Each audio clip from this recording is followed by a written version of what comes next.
갑자기 요양원에는 왜 들어가신다는 거예요? 아버지는 지금 혼자서도 잘 계시잖아요. 거기 자리도 없을 텐데요.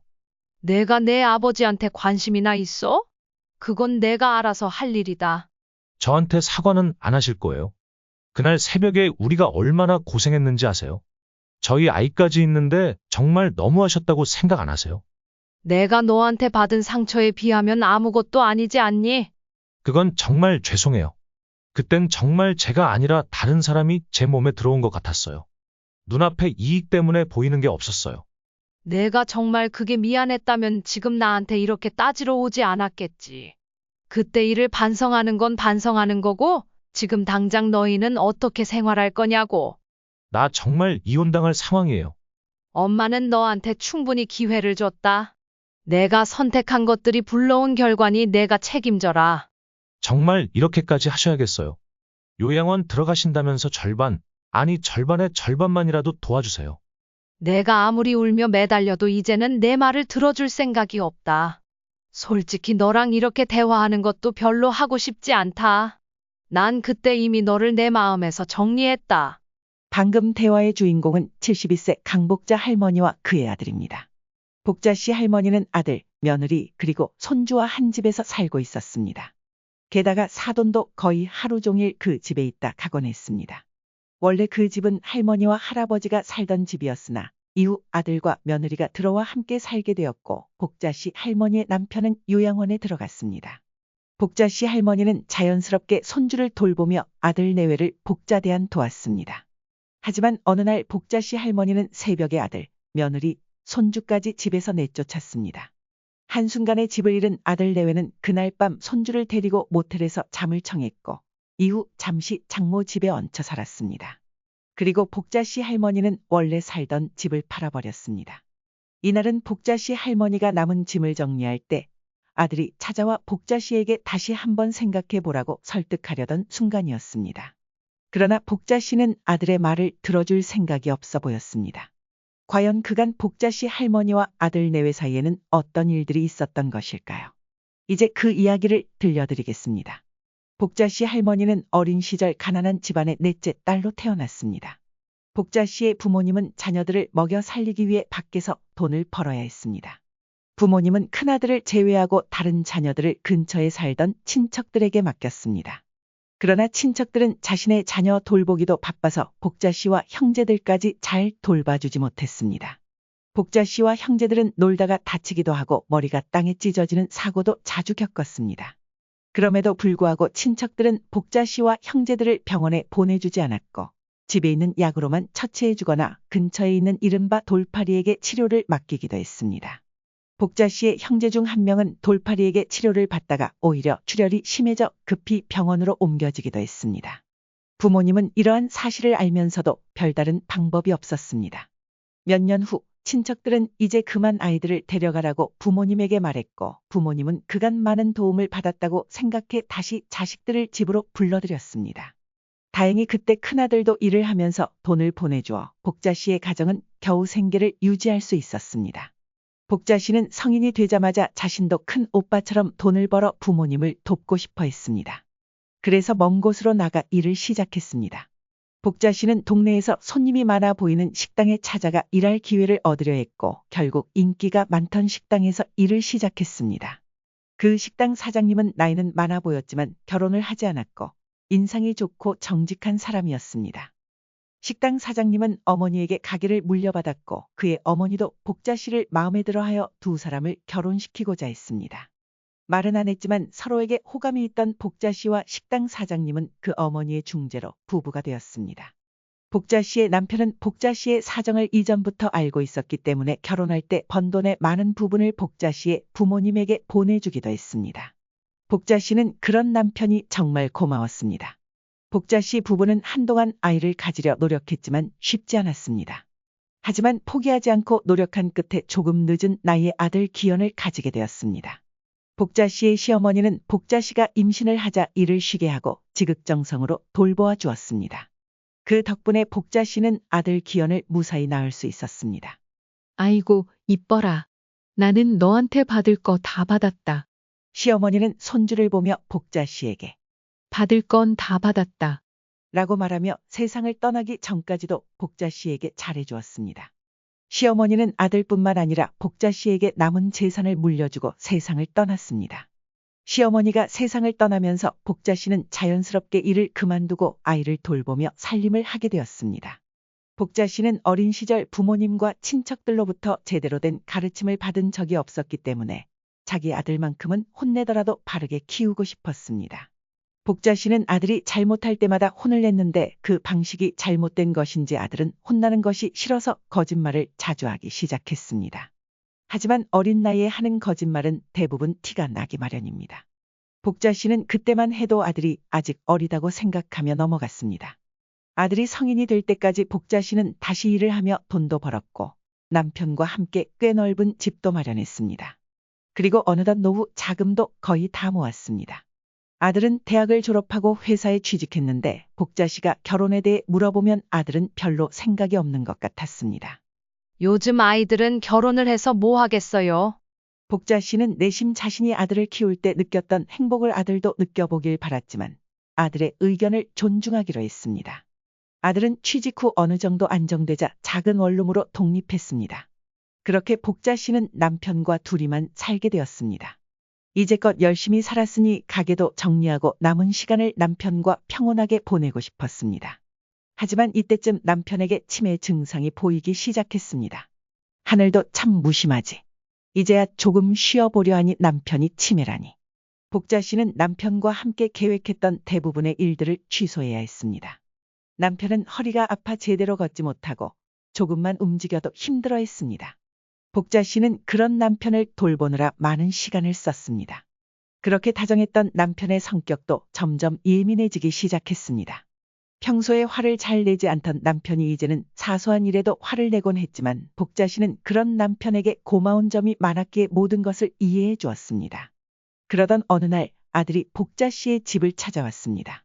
엄마, 저 결혼할 거예요. 결혼? 갑자기? 결혼은 절대 안 할 것처럼 얘기하더니. 알고 보니 만난 지 3개월 된 여자친구가 있었고 아이가 생겼다는 것이었습니다. 원래는 한참 뒤에 결혼하려고 했지만 예상치 못한 일이 생긴 것이었습니다. 아들은 준비가 거의 되어 있지 않아 도움을 요청하러 온 것이었습니다. 복자 씨는 대학 등록금을 전부 지원해주면서 결혼 비용은 알아서 마련하기로 이미 약속한 상태였습니다. 일단 지금 사는 원룸에서 시작하는 게 어때? 아이까지 셋이서 원룸은 너무 좁고 월세도 내야 해서 돈 모으기 힘들잖아요. 그럼 어떻게 하려고? 저희가 얘기해봤는데 엄마 집에서 당분간 좀 살아도 될까요? 내 아버지 상태가 어떤지 알잖아. 저희가 같이 살면 좀 더 안전하지 않을까요? 복자 씨는 일단 알겠다고 대답하며 아들을 돌려보냈습니다.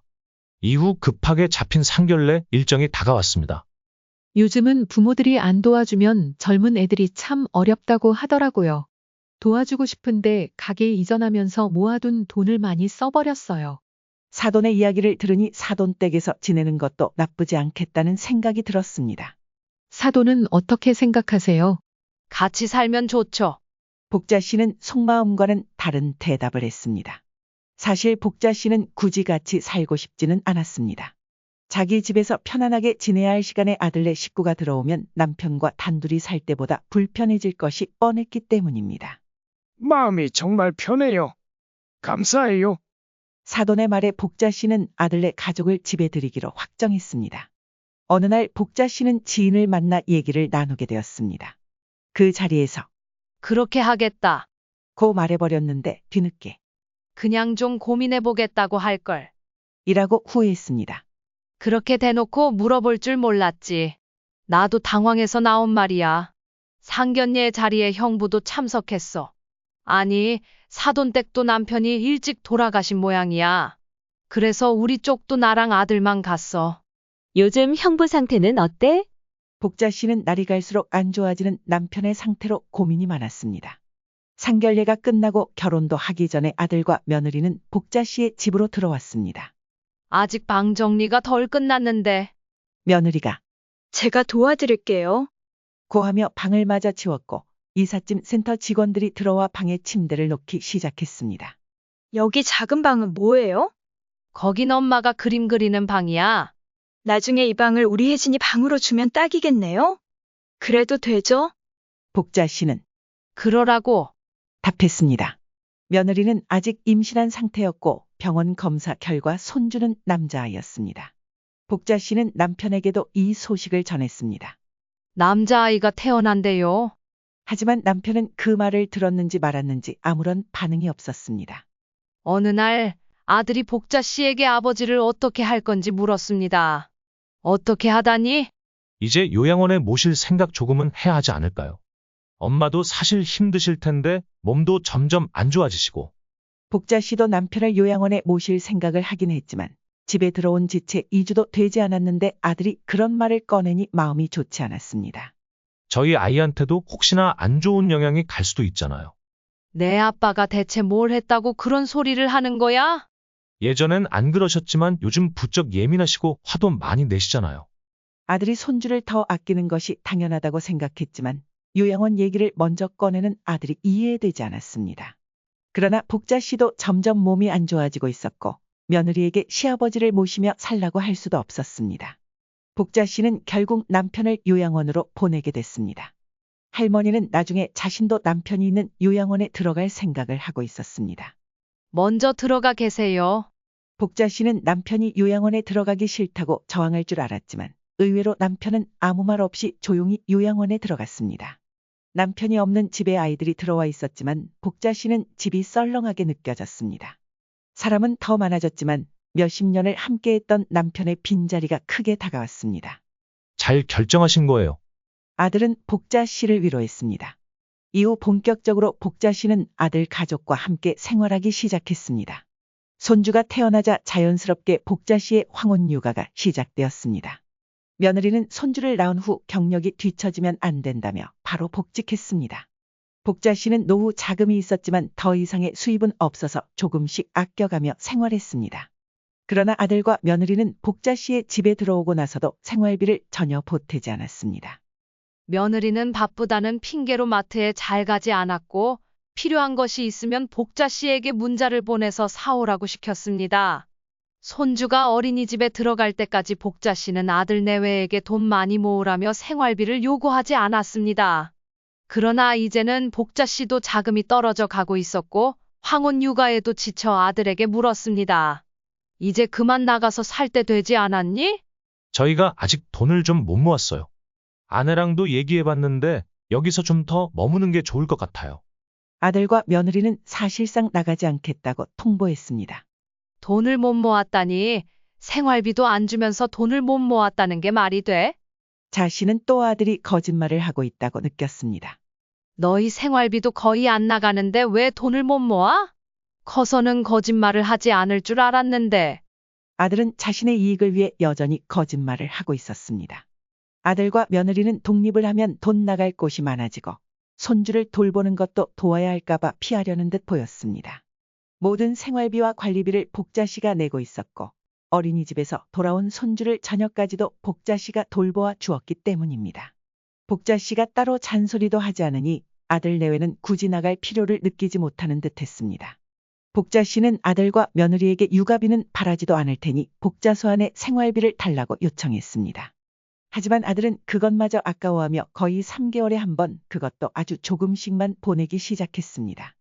이에 복자 씨는 점점 반찬 가짓수를 줄이기 시작했습니다. 어느 날 아들은 차려진 저녁상을 보고는 반찬이 이게 뭐냐며 불만을 표하고 배달 음식을 시키기 시작했습니다.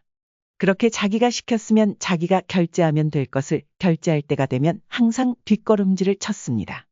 며느리도 마찬가지였습니다. 복자 씨는 반찬에 불만을 갖고 싶으면 돈부터 제대로 줘야 하는 거 아닌가라는 생각이 들었습니다. 결국 복자 씨는 다시금 아들과 며느리에 맞춰 반찬에 신경을 써가며 밥을 차려주었습니다. 이후 복자 씨의 생일이 다가왔습니다. 복자 씨는 이날만이라도 용돈을 두둑하게 주거나 마음에 드는 선물을 받을 수 있을 것이라 기대했습니다. 그러나 저녁 8시가 되어도 아들과 며느리는 아직 들어오지 않았습니다. 손주는 당연히 복자 씨의 생일을 모르는 듯했습니다. 늦게서야 아들과 며느리가 집에 들어왔습니다. 생일상을 차려주는 것은 기대도 하지 않았던 복자 씨는 미리 끓여놓은 미역국과 갈비찜을 차려놓고 얼른 밥 먹자. 식사를 준비했습니다. 아들과 며느리는 복자 씨의 생일을 잊지 않았는지 선물을 건넸습니다. 아들은 포장도 하지 않고 가격표도 뜯지 않은 수면 양말을 내밀었고 며느리는 이건 아니라고 생각했는지 고개를 푹 숙였습니다. 복자 씨는 그래도 고맙다는 말을 하며 요즘 날이 춥잖니? 내가 신던 수면 양말도 오래됐고 마음이 중요하니까 잘 쓸게. 라며 자신을 위로했습니다.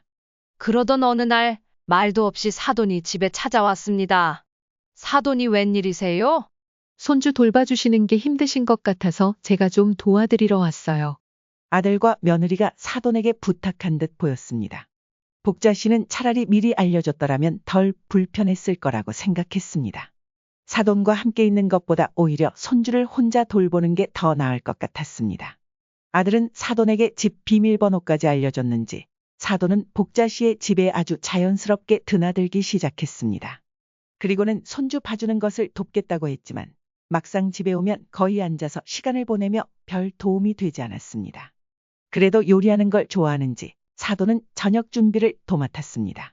물론 필요한 재료는 복자 씨에게 문자로 보내 사오게 했습니다. 복자 씨는 그래도 저녁 차려주는 게 어디냐고 생각하며 고마운 마음을 가지려 했습니다. 하지만 사돈은 점점 주방에 있는 시간이 많아지더니 주방의 인테리어를 자신의 취향대로 바꾸기 시작했습니다. 복자 씨에게 한마디도 없이 접시 위치를 바꾸고 복자 씨의 키가 닿지 않는 높은 곳에 컵들을 올려놓기도 했습니다. 심지어는 자신의 취향에 맞는 화분을 사서 식탁 위에 놓았습니다. 복자 씨는 속으로 그 돈으로 차라리 음식값이나 보태주지라고 생각했습니다. 복자 씨를 속상하게 하는 것은 이뿐만이 아니었습니다. 아들은 어느 순간부터 손주 앞에서 복자 씨가 실수할 때마다 나무라기 시작했습니다. 그러다 보니 손주마저 점점 복자 씨를 무시하는 말을 하기 시작했습니다. 하지만 아들은 장모에게는 깍듯이 대했고 손주도 외할머니에게는 잘 따랐습니다. 복자 씨는 속으로 너를 누가 다 키웠는데 라며 서운한 마음을 느꼈습니다. 그러던 어느 날 가족이 함께 식사를 하고 있을 때 손주가 갑자기 말했습니다. 할머니는 다른 데 가서 살면 좋겠어. 할머니? 누구 할머니? 사돈은 약간 긴장한 말투로 손주에게 되물었습니다. 그러자 손주는 손가락으로 복자 씨를 가리켰습니다. 사돈은 손주의 말에 안도하는 듯했고 복자 씨는 당연히 속상했습니다. 아들과 며느리는 손주의 이런 말에 별로 신경 쓰지 않는 듯했습니다. 복자 씨는 허탈한 마음에 그날 잠을 쉽게 이루지 못했습니다. 이후 사돈의 음식점이 이전보다 잘 되기 시작했습니다. 아들이 결혼할 때 사돈은 결혼 비용 대신 가게를 넘겨주었는데 새로운 위치가 좋다 보니 손님이 몰리면서 매출이 크게 늘었습니다.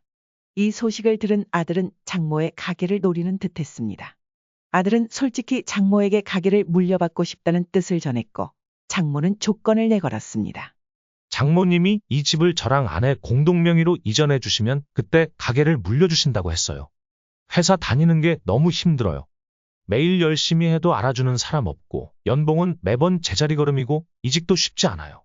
그렇다고 다른데 재취업해서 이 생활을 계속하기도 싫고요. 조금만 도와주세요. 그때 엄마 아빠 가게 물려받으라고 했을 땐 그렇게 싫어하더니 그때는 몰랐죠. 하지만 복자 씨는 이번만큼은 단호하게 거절했습니다. 그건 안 된다. 살아있는 동안에도 내게 집을 주는 건 생각해 본 적 없는데 며느리랑 공동명의로 해달라고? 미안하지만 그건 못하겠다.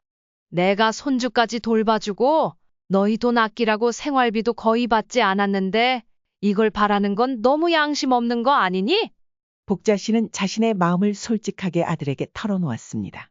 그러자 아들은 모아둔 돈이 많지 않다. 며느리와 사이가 좋지 않다며 다시 복자 씨를 설득하려고 했습니다. 그러나 복자 씨는 자신의 이익을 위해서만 행동하는 아들이 괘씸해 보였습니다. 복자 씨의 거절을 아들이 장모에게 전했는지 사돈은 복자 씨의 집에 찾아와 이번에는 자기가 직접 설득하기 시작했습니다. 그래도 사위한테 가게 물려주는 조건이면 집 정도는 공동명의로 해주셔도 괜찮지 않나요? 사돈은 자신의 가게가 얼마나 잘 되는지 이야기하며 다시 공동명의를 제안했습니다. 하지만 복자 씨는 알고 있었습니다. 지금 가게가 잘 된다고 해서 그 성공이 지속될 거라는 보장은 없다는 사실을 말이죠. 저는 솔직히 아들이 자영업하는 걸 반대해요.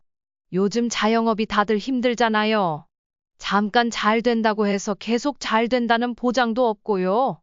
사돈은 복자 씨의 말이 자신을 무시하는 말처럼 들렸는지 이날은 저녁도 차려주지 않고 일찍 집으로 돌아갔습니다. 다음 날 복자 씨는 머리가 아파 그림을 그리고 있었습니다. 원래 그림을 그리던 방은 손주가 차지하고 있어 복자 씨는 안방에서 복작은 다시 그림 그리기를 시작했습니다. 평소 아들이 집에 오면 복자 씨를 먼저 찾았고 복자 씨도 아들에게 인사를 건넸지만 이날만큼은 그림 그리는 것에 몰두해 아들의 물음에도 대답하지 않았습니다. 아들은 복자 씨가 집에 없다고 생각한 듯했습니다. 잠시 후 며느리와 장모가 함께 복자 씨의 집으로 들어왔습니다. 집에 아무도 없네. 엄마 잠깐 나간 것 같아요. 복자 씨는 이 대화를 듣고 잠시 그림을 멈추고 거실에서 들리는 대화에 귀를 기울였습니다. 자네, 엄마 언제 설득할 거야? 공동명의가 안 되면 바로 이혼할 준비해. 조금만 기다려주세요. 제가 어떻게든 방법을 찾아볼게요. 이혼이라니 복자 씨는 깜짝 놀랐습니다. 대화를 들어보니 아들은 처음부터 며느리와 결혼할 때 장모에게 집을 공동명의로 해주겠다는 조건을 받고 결혼을 허락받았다는 것이었습니다. 아들은 이번에도 거짓말을 해서 장모에게 결혼 허락을 받은 것으로 보였습니다. 그는 집을 마련하지 못하면 엄마, 즉 복자 씨의 집에서 살면 된다고 장모에게 말했습니다. 그러나 복자 씨의 집에 치매에 걸린 아버지가 있다는 사실을 알게 되자 사돈은 자신의 딸을 그곳에서 살게 할 수 없다고 생각해 복자 씨의 남편을 요양원에 보내라고 요구한 듯했습니다. 아들은 장모의 말에 알겠다고 답했고 그래서 복자 씨에게 아버지를 요양원에 보내자고 제안했던 것이었습니다. 그리고 이제 집 명의를 가져오겠다는 약속을 지키지 않으면 이혼시키겠다고 장모가 협박하고 있었습니다. 내가 결혼을 허락한 이유는 집은 무조건 자네만 믿으라고 해서였지. 그렇지 않으면 가게고 뭐고 없어. 그 옆에서 며느리는 엄마의 말에 아무 말도 하지 않았습니다. 더 큰 문제는 장모의 말에 무조건 따르겠다고 하는 아들의 태도였습니다. 복자 씨는 자신의 아들이었지만 어리석고 한심하게 느껴졌습니다. 대화를 들어보니 경제권도 전부 며느리가 쥐고 있었고 아들이 받는 월급도 장모에게 일일이 보고하고 있었습니다. 이번 달 월급은 저번 달이랑 그대로예요. 다음 달엔 성과금이 나와서 조금 더 받을 것 같아요. 복자 씨는 아들이 왜 저렇게 꼼짝 못하고 있는지 도저히 이해할 수 없었습니다. 복자 씨는 계속 집에 없는 척했고 아들은 며느리와 사돈과 함께 다시 밖으로 나갔습니다. 이후 아들은 복자 씨에게 다시 한번 말을 바꾸며 집을 미리 증여해달라고 부탁했지만 이미 그 속내를 알고 있던 복자 씨는 당연히 그 요청을 들어주지 않았습니다. 복자 씨는 아들에게 솔직히 말했다며 그날 들었던 대화를 언급하고 장모에게 무슨 약점이 잡힌 것이 있는지 물으며 함께 해결해 보자고 했습니다. 복자 씨가 아들에게 어떻게 보면 기회를 준 셈이었습니다. 하지만 아들은 계속 말을 얼버무리며 직답을 피했습니다. 나중에 알고 보니 단지 결혼 실패로 인생 패배자가 될까 두려워 어떻게든 이혼만은 피하려 했던 것이었습니다. 그러나 얼마 지나지 않아 아들은 복자 씨의 기대를 저버렸습니다. 갑자기 복자 씨에게 예방 차원으로 치매 검사를 받아보자고 하질 않나 어디 몸이 불편한 데는 없는지 자꾸 물어보았습니다. 그리고 자꾸만 집을 어질러 놓기 시작했습니다. 바닥에는 손주의 장난감이 잔뜩 쌓여 있었고 어느 날은 화장실에서 한동안 나오지 않기도 했습니다. 알고 보니 화장실 바닥에 비누를 흘려 바닥을 미끄럽게 만든 것이었습니다. 복자 씨가 화장실에 들어가려 하자 아들은 그제야 스스로도 이건 아니다 싶었는지 복자 씨를 막고 화장실 바닥을 미끄럽지 않게 청소했습니다. 이후에도 장모는 아들에게 왜 이리 진전이 없냐? 는 눈치를 주는 듯 보였습니다. 아들은 장모의 말에 조금만 더 시간을 주면 생각해보겠다. 며 시간을 벌었고 장모는 집 명의를 받지 못할 거면 차라리 복자 씨를 그 집에서 나가게 하라고 아들에게 말했습니다. 사돈은 자신의 딸이 나중에 아픈 복자 씨를 모셔야 할 상황을 걱정하는 듯했습니다. 복자 씨는 이제 아들마저도 남처럼 느껴졌습니다. 이 계략을 알고 나서 복자 씨는 더는 가만히 있을 수 없었습니다. 처음부터 아들네 가족을 집에 들인 것이 잘못이었다고 생각하게 되었습니다. 복자 씨는 이날 아들 가족을 전부 내보내기로 결심했습니다.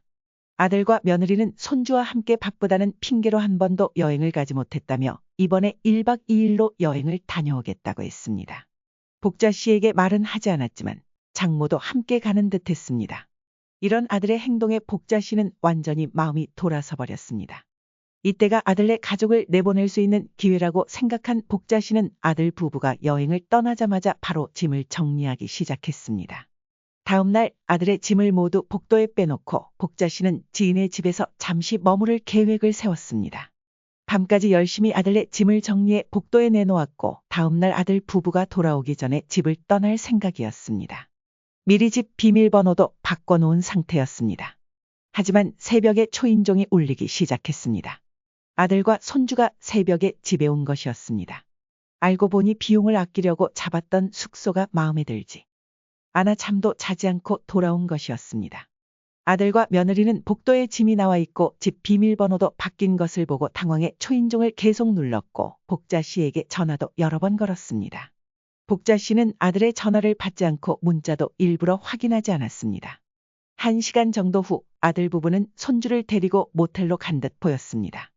다음 날 복자 씨는 아침 일찍 집을 나섰습니다. 복도에는 아직 짐이 그대로 있었습니다. 복자 씨는 서둘러 지인의 집으로 이동했고 아들과 며느리, 사돈의 연락을 피했습니다. 괜히 전화를 받았다가 마음이 약해질까봐 그랬습니다. 복자 씨는 지금 사는 집을 팔고 남은 돈을 기부한 후 남편이 있는 요양원으로 들어갈 계획을 세웠습니다. 집에 두고 온 정리를 못한 짐을 마저 정리하러 갔는데 아들이 복자 씨를 기다리고 있었던 것처럼 다가왔습니다. 복자 씨는 귀신이라도 본 듯 놀라 넘어질 뻔했지만 이내 침착함을 유지했습니다. 그리고 자신의 결심을 아들에게 전했습니다. 갑자기 요양원에는 왜 들어가신다는 거예요? 아버지는 지금 혼자서도 잘 계시잖아요. 거기 자리도 없을 텐데요. 내가 내 아버지한테 관심이나 있어? 그건 내가 알아서 할 일이다. 저한테 사과는 안 하실 거예요. 그날 새벽에 우리가 얼마나 고생했는지 아세요? 저희 아이까지 있는데 정말 너무하셨다고 생각 안 하세요? 내가 너한테 받은 상처에 비하면 아무것도 아니지 않니? 그건 정말 죄송해요. 그땐 정말 제가 아니라 다른 사람이 제 몸에 들어온 것 같았어요. 눈앞에 이익 때문에 보이는 게 없었어요. 내가 정말 그게 미안했다면 지금 나한테 이렇게 따지러 오지 않았겠지.